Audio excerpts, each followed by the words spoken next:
você tem que olhar para esse simulado sendo muito honesto consigo mesmo.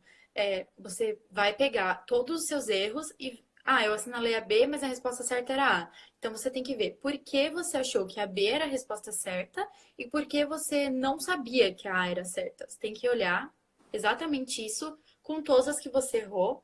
Mas além disso, você também tem que olhar aquelas que você acertou sem querer. Sempre tem aquelas questões que a gente acerta chutando. Todo simulado tem essas questões. Porém, acertar chutando é uma coisa que você não pode contar. Contar com a sorte não é muito legal. Você tem que contar com o que você sabe, com o que você estudou e com o seu esforço. Então, você vai olhar todo o simulado e aí tem aquelas questões que você olha e fala: Nossa, eu acertei essa, achei que eu tinha errado. Essa questão aí, você vai fazer um círculo nela e vai dar uma lida de novo, vai dar uma lida na teoria, vai perguntar para os plantonistas, vai dar um geral nela para ver por que você ficou em dúvida, por que não ficou tão clara aquela questão. Essas são as partes mais importantes dos simulados. Bom, você respondeu já praticamente todas as perguntas aqui que eu anotei. Isso é ótimo.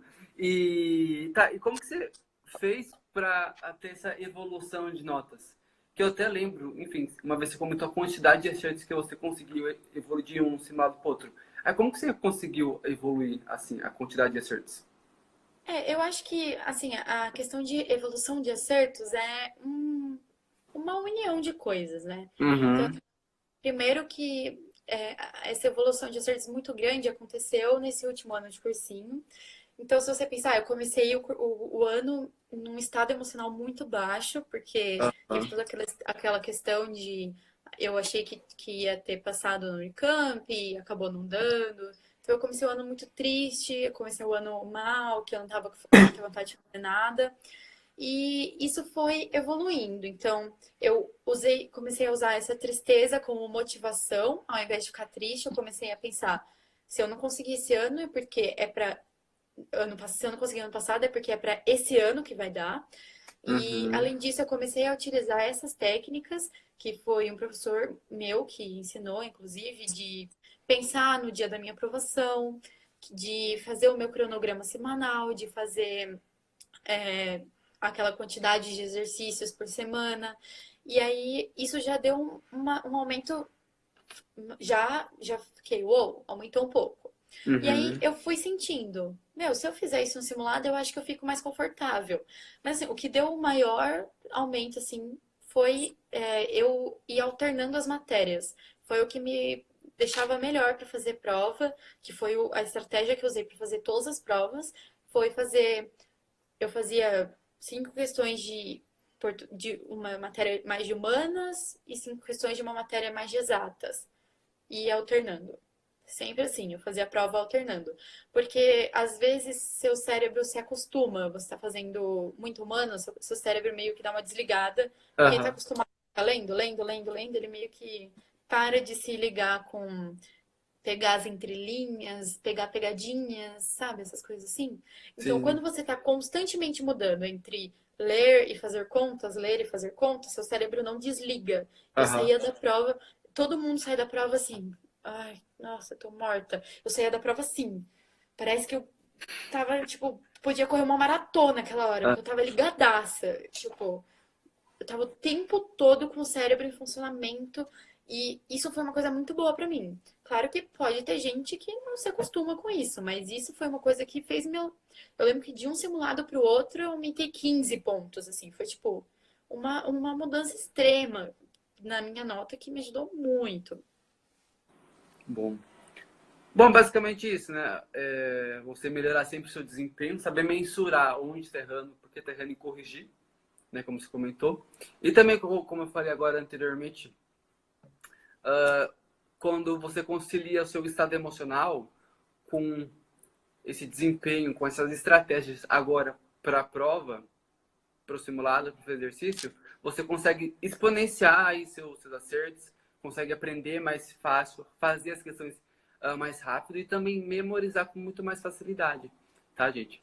E isso, assim como tem essa estratégia que a Isa passou aqui para você manter motivado, tá, fazer essa imagem mental, também tem outras estratégias para que você de fato consiga ficar mais energizado, mais motivado ao longo da sua prova. Vencer um pouco desse cansaço que você comentou agora há pouco, né? Que a gente sabe que é cansativo mesmo, né? Mas tem ferramentas para diminuir isso, tá? Para que você de fato consiga ficar mais concentrado durante os estudos e também durante a prova, tá? Isa, em relação a simulado, tem mais algum comentário, mais alguma dica para passar? Eu acho que é isso. Alguém tem alguma pergunta? Vão mandando Vamos. aí, por favor. Perguntas.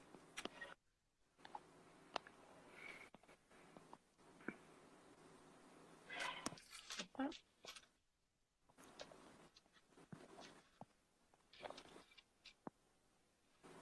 Ui, travou meu celular. Não. É. Pronto, deixa eu ver. Acho que ninguém tem nada. Não. Se tiver pergunta, é só mandar aqui. Aqui. Como manter o foco na prova? Isso é muito é o que eu tava falando agora um pouco do simulado, né? Que é um pouco particular, né? Se você tem que ver como você se adequa à prova. Em geral, eu lembro que eu conseguia manter o foco fazendo isso, alternando. Eu fazia 5 questões de humanas, 5 questões de exatas. E isso nunca deixava eu ficar perdida, sem foco. Isso me ajudava a manter sempre muito prestando atenção na prova, sempre 100% atenta ao que estava acontecendo na prova e não ao redor, ficar pensando em qualquer outra coisa sem ser na prova. Então, isso me ajudou muito. Mas, assim, é uma coisa muito particular minha. Você pode tentar fazer isso. Tenta fazer isso no próximo simulado. Não sei se você, por acaso, está no cursinho ou vai começar um cursinho esse ano. Tenta fazer isso no simulado. Faz 5 questões de português, 5 de matemática, aí 5 de história, 5 de física, 5 de geografia, 5 de química, volta para português. Entendeu? Vai alternando, assim, e vê se isso te ajuda a manter focada. Era uma coisa que me ajudava muito, muito mesmo. Talvez Uhum. tentar fazer isso. E eu não sei se alguém de vocês que estão online aqui já assistiu às aulas que a gente faz, mas lá eu conto uma história que eu não conseguia ficar concentrado de jeito nenhum para fazer a prova do Enem, né? E aí, tipo, eu falo que foi algo milagroso, mas não foi milagroso, é técnica, tá? Que fiz uma sessão de hipnose, aí eu falei, porra, eu falei, mano, pelo amor de Deus, eu preciso ficar concentrado na hora da prova. E isso, ele usou uma técnica comigo para que eu, de fato, conseguisse manter essa concentração que eu não tinha de jeito nenhum na prova. E tem técnica para isso, tá? Você, digamos que você induz a sua mente a ficar focado, entende?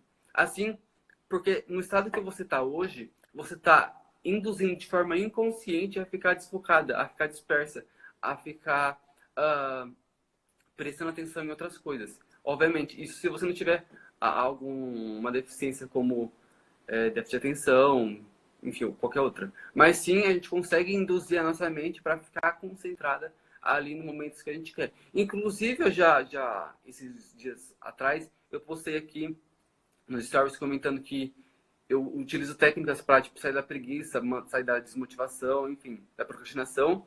E isso sim é você saber vencer esse cansaço, certo ponto, e conseguir fazer aquilo que você quer, tá? E pode ficar tranquilo que mais pra frente teremos isso, tá bom?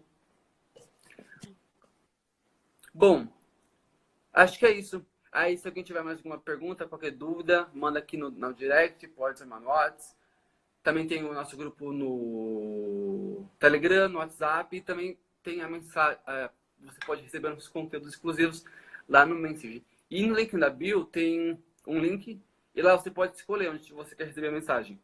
No WhatsApp, no grupo do WhatsApp, no Telegram ou no Messenger, tá? Aí vocês podem acessar lá e clicar e escolherem qual é a melhor plataforma para vocês receberem esses conteúdos exclusivos meu e da Isa, tá bom?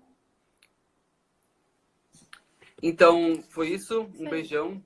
Muito obrigado pela companhia, Isa. Muito obrigado pela companhia de todos, né? E a gente vai Obrigada, postar mais gente. conteúdos aí.